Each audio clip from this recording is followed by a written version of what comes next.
नमस्कार दोस्तों, welcome to our channel SM physics.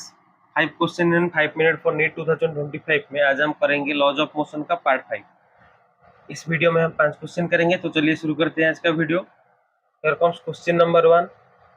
A 0.5 kg ball moving with a speed of 12 meter per second strikes a hard wall at an angle of 30 degree with the wall.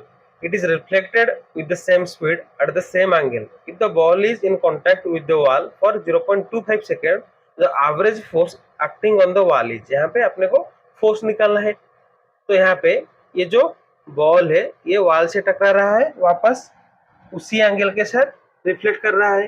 कितने time के लिए? 0.25 second के लिए। तो यहाँ पे ये जो टाइम गिवन है ये सिर्फ कंफ्यूज करने के लिए दिया है, इसका कोई यूज नहीं है। ठीक है, हम यहाँ पे फोर्स किसे निकालेंगे? F equal to 2mv cos theta upon t इस फॉर्मूले से, या फिर 2mv sin theta upon t इस फॉर्मूले से भी निकाल सकते हैं। तो क्वेश्चन में दिया हुआ कि 30 डिग्री विथ द वॉल, मतलब इस वॉल के साथ ये 30 डिग्री पे है। तो अगर हम इस एंगल को लेके आंसर निकालेंगे तो 2mv sin theta upon t निकालेंगे। तो 2 मास कितना है? 0.5 kg, इसको हम 1/2 ले देते हैं। वेलोसिटी कितनी है? 12 मीटर पर सेकेंड। साइन कितना? 30, तो साइन 30 कितना है? 1/2। नीचे कितना? टाइम कितना है? 0.25 सेकेंड। 0.25 सेकेंड 0.25 सेकेंड को हम कन्वर्ट कर लेंगे, तो ये 2 कैंसिल हो गया, यहाँ पे 2, ये हो गया 6। तो 6/0.25 मतलब 1/4, दैट इज 24 न्यूटन। ठीक है, तो यहाँ पे ये आपको सिर्फ कंफ्यूज करने के लिए 0.25 सेकेंड दिया है, इसको हम कन्वर्ट कर लेंगे किस में? 1/4 में। तो ये आ गया अपना फोर्स 25 न्यूटन।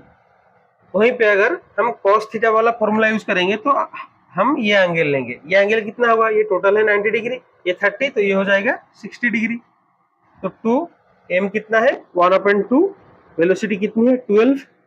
cos थीटा कितना होगा? cos 60, तो cos 60 कितना है? 1/2 अपन टाइम कितना है? 0.25, इसको हम कन्वर्ट कर लेंगे 1/4 में। यहाँ पे भी आंसर हो जाएगा 24 न्यूटन। तो ऑप्शन कौन सा है? ऑप्शन सी, ये 2006 का पीआईक्यू है। देन नेक्स्ट क्वेश्चन करते हैं। Question number 2। A body of mass 3 kg hits the wall at angle of 60 degree and returns at the same angle. The impact time 0.2 second. The force exerted in the wall. ठीक है, ये on the wall है। ठीक है, तो ये 2000 का PIQ है, इसको सॉल्व करते हैं। यहाँ पे बॉडी का वेट है 3, बॉडी का मास है 3 kg, 0.2 सेकेंड टाइम लगेगा इसको 60 डिग्री एंगल पे। किसके साथ? वॉल के साथ। तो यहाँ पे ये एंगल दिया है अपने को कितना? 60 डिग्री, तो ये वाला होगा 30 डिग्री। कोई भी फॉर्मूला यूज कर सकते हैं, साइन थीटा वाला भी, कॉस थीटा वाला भी। तो एक फॉर्मूला यूज करेंगे, F equal to 2mv cos theta upon t, ये वाला फॉर्मूला यूज करेंगे। तो 2 मास कितना है? 3 kg। वेलोसिटी कितना है? यहाँ पे वेलोसिटी शायद गिवन नहीं है यहाँ पे डाटा में, तो ये क्वेश्चन में 10 मीटर है। हाँ, यहाँ पे ये फिगर में गिवन है 10 मीटर पर सेकेंड, तो ये है 10। cos थीटा के लिए कौन सा एंगल लेंगे? ये वाला एंगल। तो cos 30 डिग्री अपन टाइम कितना है? 0.2। ठीक है, तो यहाँ पे ये 100 हो गया, तो ये कितना आ गया? 300 इंटू cos 30 कितना है? √3/2, तो ये आ गया 150 √3 न्यूटन। कौन सा ऑप्शन है? Option A. Then next question करते हैं। Question number 3। यहाँ पे ये एक टेबल है जिसके ऊपर एक 30 kg का मास है, दूसरा 20 kg का मास है। दोनों एक स्ट्रिंग से पुली की मदद से लटके हुए हैं। 20 kg का मास लटका हुआ है, 30 kg का मास टेबल के ऊपर है। यहाँ पे स्ट्रिंग में टेंशन निकालना है। ये जो 30 kg का मास है, ये अपना वेट कहाँ लगेगा? नीचे की तरफ। लेकिन ये जो स्ट्रिंग में जो टेंशन है, इसके साथ इसका कोई रिलेशन नहीं है। ये जो 20 kg का मास है, नीचे लगाया क्या? अपना वेट 20 g, mg लगेगा अपना वेट। तो 20 इंटू जी। यहाँ पे नीचे की तरफ कितना वेट लगा इसका 200 न्यूटन, जी कितना है acceleration due to gravity 10 metre per second square. ठीक है, तो इसको हम एक सरफेस पे मान लेते हैं एक सरफेस पे ये दोनों मासेस है, एक 30 केजी का है, दूसरा 20 केजी का है। ये 20 केजी का मास इस तरफ अपना वेट लगा रहा है कितना 200 न्यूटन। इसको हम एक सरफेस पे इमेजिन कर रहे हैं, एक्चुअल केस ये है। ठीक है, तो यहाँ पे ये स्ट्रिंग लगा है, तो स्ट्रिंग में टेंशन हम कैसे निकालेंगे, इस तरह का क्वेश्चन मैंने प्रीवियस वीडियो में किए हुए हैं। यहाँ पे 200 न्यूटन इस तरफ है, तो यहाँ पे नेट एक्सेलरेशन निकालते हैं। नेट एक्सेलरेशन कैसे निकालेगा, नेट फोर्स अपन नेट मास।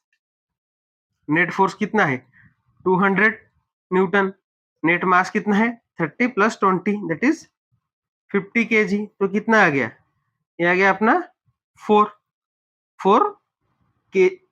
न्यूटन पर केजी, मतलब 1 केजी पे 4 न्यूटन फोर्स लगेगा। यहाँ पे 20 केजी है तो कितना फोर्स लगेगा 20 इंटू 4 दैट इज 80 न्यूटन। तो 200 से 80 गया तो कितना रह गया 120। तो यहाँ पे जो टेंशन है कितना होगा 120 न्यूटन। ये आ गया अपना आंसर। ठीक है, देन नेक्स्ट क्वेश्चन करते हैं। Here comes question number 4। Two masses as shown in the figure are suspended from a massless pulley. The acceleration of the system when masses are left free is। यहाँ पे ये जो string है इसमें अपने को टेंशन निकालना है। ठीक है, ये 10 kg का जो मास है, नीचे अपना लगेगा वेट कितना mg, कितना 10g। ये 5 kg का मास, नीचे अपना वेट लगेगा कितना mg 5g। यहाँ पे एक्सेलरेशन ड्यू टू ग्रेविटी का हम वैल्यू पुट नहीं करेंगे क्योंकि ऑप्शन में भी वैसे ही दिया है। ठीक है, तो यहाँ पे हम इसको एक सरफेस पे इमेजिन करते हैं। अगर एक सरफेस पे एक तरफ 5 केजी है, स्ट्रिंग से दूसरी तरफ 10 केजी लगा हुआ है। ठीक है, तो 10 केजी का ये जो मास है इस तरफ लगा रहा है कितना 10g फोर्स, इस तरफ ये लगा रहा है कितना 5g। यहाँ पे अपने को निकालना क्या है, यहाँ पे टेंशन निकालना है। तो हम टेंशन को यहाँ पे कैसे निकालेंगे, पहले हम एक्सेलरेशन निकालते हैं। तो एक्सेलरेशन कैसे निकालते थे, नेट फोर्स अपन नेट मास। ठीक है, नेट फोर्स कितना है 10g माइनस 5g, कितना आ गया 5g। नेट मास कितना है 10 प्लस 5 दैट इज 15। तो एक्सेलरेशन कितना आ जाएगा g अपन 3। ये आ गया अपना एक्सेलरेशन। तो क्वेश्चन में क्या पूछा है, एक्सेलरेशन ही पूछा है, टेंशन यहाँ पे नहीं पूछा है। ठीक है, तो एक्सेलरेशन कितना आ जाएगा g upon 3, option B. Then next question करते हैं। Here comes question number 5. Two blocks A and B of masses 3m and m respectively are connected by a massless and inextensible string. The whole system is suspended by a massless spring as shown in the figure. The magnitudes of acceleration of A and B immediately after the spring is caught are respectively। ये 2017 का PAQ है। यहाँ पे एक surface से लटका हुआ है ए बी, ये एक स्प्रिंग है, ये एक स्ट्रिंग है। पूछा क्या है, जब ये स्ट्रिंग कट जाएगा, यहाँ पे जब कट हो जाएगा तब ए में बी में एक्सेलरेशन क्या है। जब यहाँ पे ये कट हो जाएगा तो बी में एक्सेलरेशन क्या होगा, सिर्फ नीचे की तरफ, क्योंकि ऊपर के साथ इसका कोई संपर्क नहीं है।